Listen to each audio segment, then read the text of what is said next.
Aujourd'hui, le processus ayant pour objectif l'autonomie de la Corse semble relancer avec la venue de Madame la Ministre. Oui, alors, on a toujours demandé que ce processus reprenne. Il faut qu'il reprenne sur les bases de l'accord qui avait été signé à Beauvau au mois de mars. Il faut faire comprendre à Paris, parce qu'il y a des réticences, il faut faire comprendre à Paris que ce n'est pas du tout par souci de se distinguer des autres qu'on fait ça, mais parce qu'il y a des besoins objectifs en Corse, qui sont des besoins importants en matière culturelle, en matière économique, sociale, et donc il faut avancer. Moi, j'ai encore vu le Premier ministre l'autre jour, et je lui ai expliqué en tête à tête notre façon de voir les choses. Voilà. Justement, Michel, je dirais que notre génération a rêvé, imaginé cette autonomie. Aujourd'hui, on semble être assez proche d'une matérialisation, mais ça semble gripper souvent. Alors, c'est quoi qui fait qu'on n'y arrive pas? Il y a une tradition très, très centralisatrice en France, une tradition d'État-nation, qui fait qu'il est très difficile dans les hautes structures d'appréhender une diversification de la façon de traiter les territoires, déjà.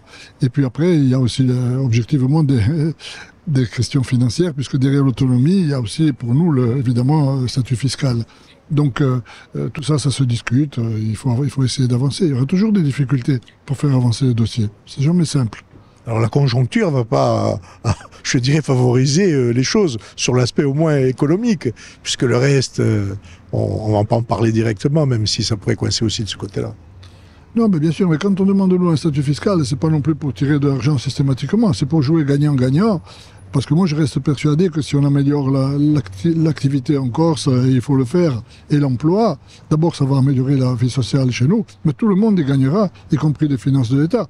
Moi, je ne cesse d'essayer d'expliquer ça à tous mes collègues en commission des finances et à tous les ministres que je rencontre de façon continue. Alors, il y a eu une réunion donc avec Madame la Ministre.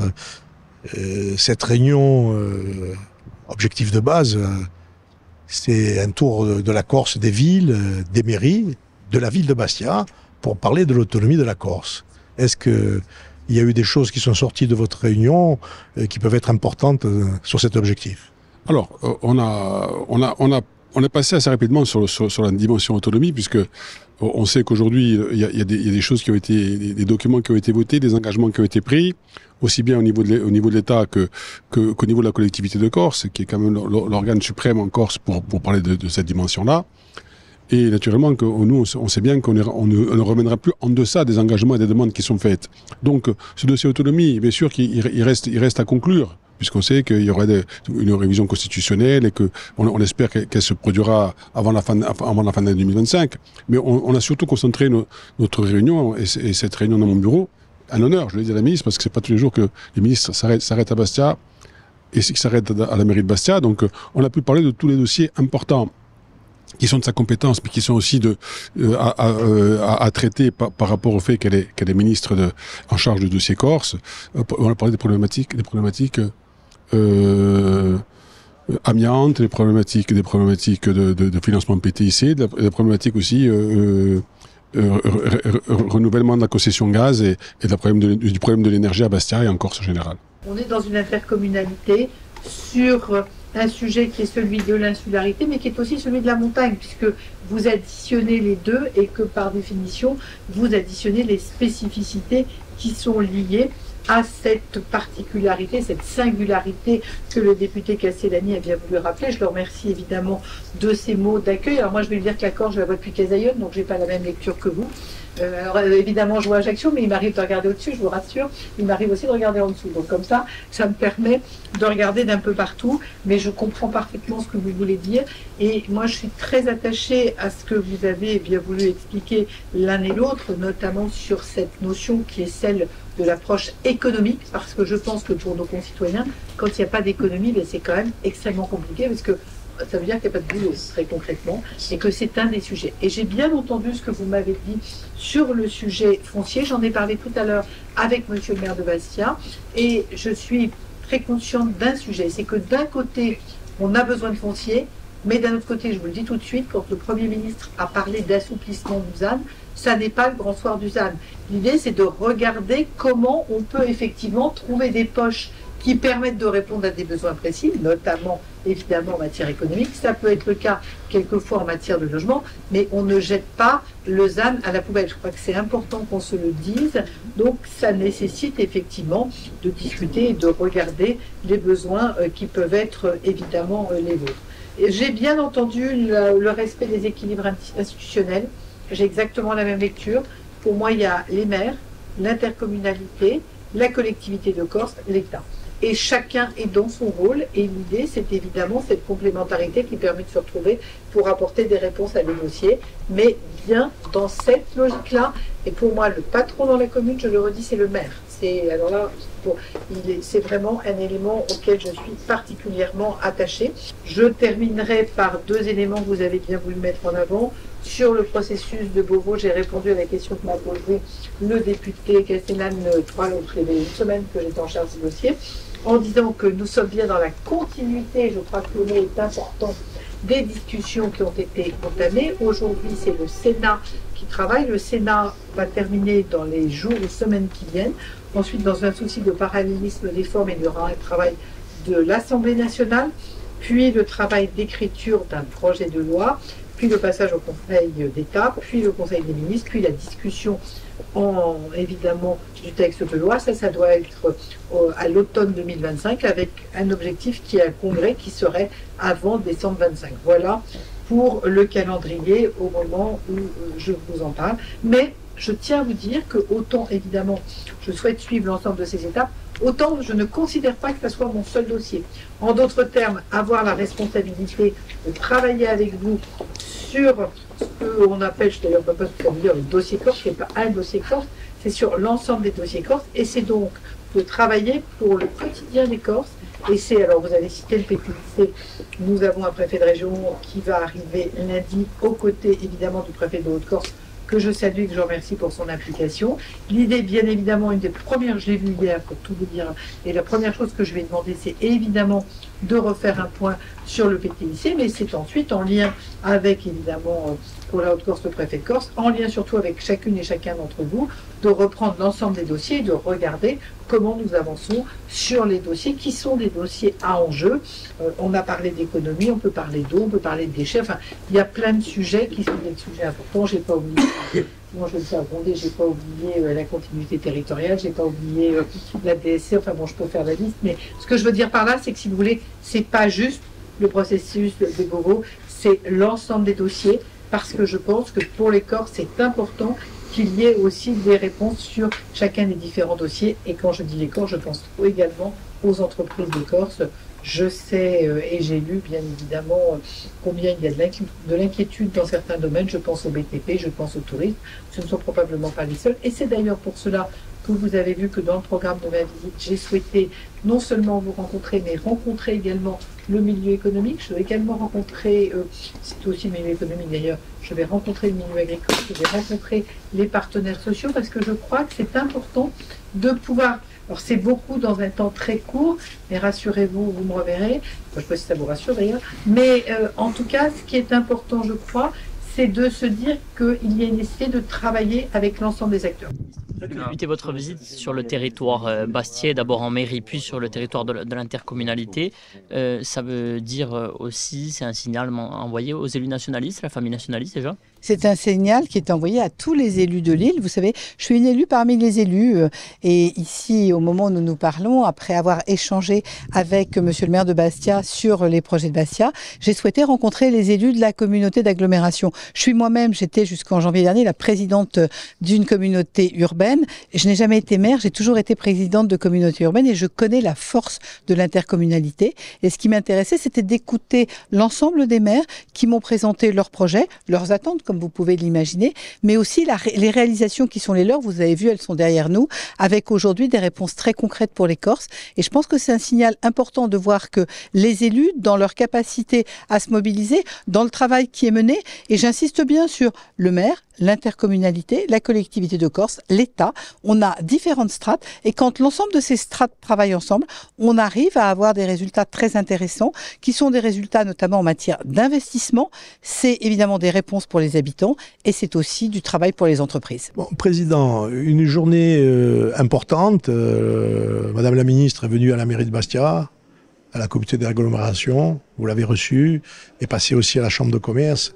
Est-ce que les propos ont tous été tributaires d'une vision économique ou est-ce que la particularité corse a été prise en compte? Non, je pense qu'il y a eu un juste équilibre entre la partie économique et effectivement notre particularité. Et ce besoin, ce souhait exprimé dans les urnes pour cette autonomie. Mais pour autant, ce petit discours qui aujourd'hui l'attend par une majorité de l'opposition, de dire qu'il faut traiter le quotidien et ne plus parler de l'autonomie, moi je pense qu'il faut au contraire avancer de manière concomitante sur les deux sujets. L'autonomie permettra de régler beaucoup de problèmes du quotidien, et c'est ce que fait au quotidien justement la collectivité de Corse, c'est-à-dire avancer sur les sujets prégnants qui inquiètent les Corses. C'est vrai que la période est difficile. Du coup, nous avons basculé sur cette partie économique à la ministre qui a apporté certains éléments de réponse. Pour autant, il y a toujours beaucoup d'attentes. Le niveau national est très compliqué. Vous l'avez compris, il n'y a pas que la Corse. Donc nous ne voudrions pas être victimes de l'incertitude nationale, tant au niveau du processus qu'au niveau des solutions qui doivent être proposées sur la DCT, mais aussi sur un rattrapage historique de notre fiscalité. Un rattrapage historique, vous l'avez bien précisé à Madame la ministre, que économiquement, notre collectivité, je dirais CAB, avait des résultats conformes aux objectifs et n'avait pas les dérapages qu'il y a par exemple sur le continent et je dirais de manière plus large. Et vous avez employé le mot, les bons élèves ont payé les frais des mauvais élèves. Tout à fait, les propos du ministre du budget, je dirais, au niveau de l'État, ont été de dire qu'il y aurait, une économie à faire de 5 milliards d'euros sur les collectivités locales, parce qu'elles sont en dérapage, plus 6,8 points sur le frais de fonctionnement sur 10 mois en 2024. Eh bien, au niveau de la CAB, nous allons terminer l'année à plus 0,6 points. C'est-à-dire qu'il n'est pas question aujourd'hui de payer pour les mauvais élèves. Je pense qu'il faut un traitement qui soit en adéquation avec ce que produisent les agglomérations, les mairies, toute collectivité. Qui plus est, nous investissons aujourd'hui près de 25 millions d'euros sur le territoire. Donc, effectivement, j'ai fait entendre la voix de l'agglomération. Nous ne voulons pas payer pour les mauvais élèves. Alors, je dirais que côté de l'État, on dit le processus de Beauvau. J'ai l'impression qu'on ne veut pas dire l'autonomie de la Corse. Qu'est-ce que vous voyez, vous, comme signification à travers ce langage adapté, voire détourné? Alors, le processus de Beauvau, pour moi, s'est terminé avec la délibération de l'Assemblée de Corse, qui aujourd'hui doit être présentée justement devant les différentes chambres parlementaires, pour un passage visiblement au Parlement en décembre 25. Et derrière ce processus de Beauvau, il ne faut pas avoir peur d'employer le bon terme, c'est bien l'autonomie de la Corse, avec un certain niveau d'autonomie, au niveau législatif, au niveau fiscal, qui permettra, et je l'espère, d'améliorer le quotidien justement de notre population. Il ne faut pas avoir peur des mots. Aujourd'hui, nous avons travaillé sur l'autonomie. Il y a quand même une parole présidentielle vis-à-vis de l'autonomie de la Corse. Et quel que soit le gouvernement qui soit aujourd'hui en responsabilité, la parole présidentielle doit perdurer. Le président est en exercice jusqu'à 2027. Et il n'est pas question d'abandonner sur le bord de la route ce principe d'autonomie que nous souhaitons tous. Alors, ce principe global rejoint un peu la visite finalement de Madame la ministre à la collectivité. Je pense aussi que c'est peut-être pour calmer les esprits, mais aussi peut-être un signe qui a peut-être une vision plus ouverte. Oui, effectivement, qui dit nouveau gouvernement, eh bien, dit aussi des nouveaux signaux à lancer. Il faut être rassurant. Il faut garantir aussi qu'avec ce gouvernement, qui, je rappelle, est un gouvernement à un fort ancrage à droite, il n'y ait pas une remise en question du principe d'autonomie et du processus. Les urnes ont parlé en Corse. Il faut respecter la voix du peuple. Pour autant, il est vrai qu'aujourd'hui, l'autonomie doit aller de pair, le processus d'autonomie doit aller de pair avec le quotidien des Corses. Ça a toujours été notre vision. Nous avons des gros dossiers à venir. Les carburants, ça a été dit. Les transports, la partie sociale où il y a une explosion de la précarité. Nous ne comptons pas nous consacrer uniquement à l'autonomie, mais bien au bien-être des Corses au quotidien aussi. Un dernier mot. On est toujours là à la Chambre de commerce. Vous avez parlé des transports. Est-ce qu'il y a des assurances qui ont été apportées lors des entretiens que vous avez eus avec le président de la CCI, M. Jean Domingue, et Madame la ministre. Alors après les soubresauts des semaines passées, effectivement sur ce syndicat mixte ouvert avec une quasi-régie, alors nous n'avons pas eu de garantie ferme, simplement la garantie de l'État de dire si ce n'est pas la quasi-régie, ça sera une autre solution que nous apporterons au niveau du contrôle de l'égalité. Donc pas de crainte sur l'arrivée de grands groupes français, européens, voire chinois ou autres, simplement la garantie pour ces 1200 familles, parce que c'est de ça dont on parle. Il y a des postures politiques, et nous avons une posture beaucoup plus humaine, on va dire. Il y a 1200 familles corses qui sont aujourd'hui à pied d'œuvre dans la CCI, et c'est notre seul objectif, c'est de maintenir cet emploi et de garantir un emploi dans des conditions décentes. Or, Monsieur le Président, vous avez aujourd'hui une réunion ici à la Chambre de commerce avec Madame la Ministre, Monsieur le Préfet était là, le maire de Bastia, le président de la CAB, président de la CCI. Président, mais bien sûr, Jean Domingue qui nous accueille ici à la Chambre du commerce de la Corse. Comment pourrait-on traduire cette entrevue avec Madame la ministre? Déjà, c'est une prise de contact. Si elle vient, c'est qu'elle veut s'approprier le dossier corse, entre autres nous concernant le monde économique corse dans toute sa largesse. Nous apprécions cette venue, bien sûr, et nous lui avons dit, nous l'avons remercié de l'intérêt qu'elle porte à tous les ressortissants qui sont sous notre responsabilité. Nous lui avons fait part, chacun a pu faire part des problématiques qu'ils rencontrent dans les secteurs d'activité qui sont censés représenter. Moi-même, je lui ai dit que malgré la pluie, aujourd'hui, on espérait un rayon de soleil de sa part. Mais est-ce qu'il a eu lieu? Eh bien, écoutez, ça, je vous le dirai dans un second temps. Mais elle est là pour... on voit que c'est quelqu'un qui est là pour construire quelque chose. Maintenant, c'est l'avenir qui nous le dira. Nous, on va être force de proposition, bien sûr, parce que on se doit d'être force de proposition pour nos ressortissants. Moi, je pense qu'il y a des mesures simples à prendre. C'est la prise en compte de l'insularité. Je pense que ça lui a été dit. Donc, la prise en compte de l'insularité et la spécificité, donc, et tout ce que là engendre pour les entreprises corses.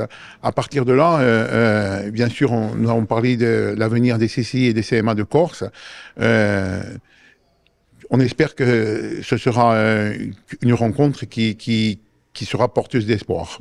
Alors, porteuse d'espoir, en gros, si je comprends bien, Président Martinelli, aujourd'hui, il y a eu une écoute, on va dire qu'il n'y a pas eu de promesses, mais on sent qu'il y a une volonté de faire avancer, je dirais, le dossier.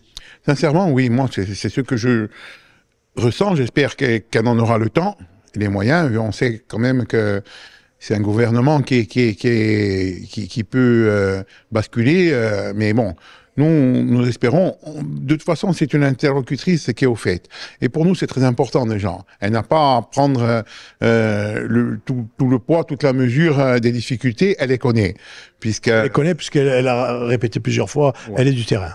Et on sait qu'elle est souvent en Corse, voilà, puisqu'elle a une résidence secondaire en Corse et tout. Donc, c'est quelqu'un qui est au fait, et donc ça, pour nous, c'est déjà beaucoup plus important, et c'est quelque chose qui offre des perspectives. Voilà. Après, c'est l'avenir qui parlera.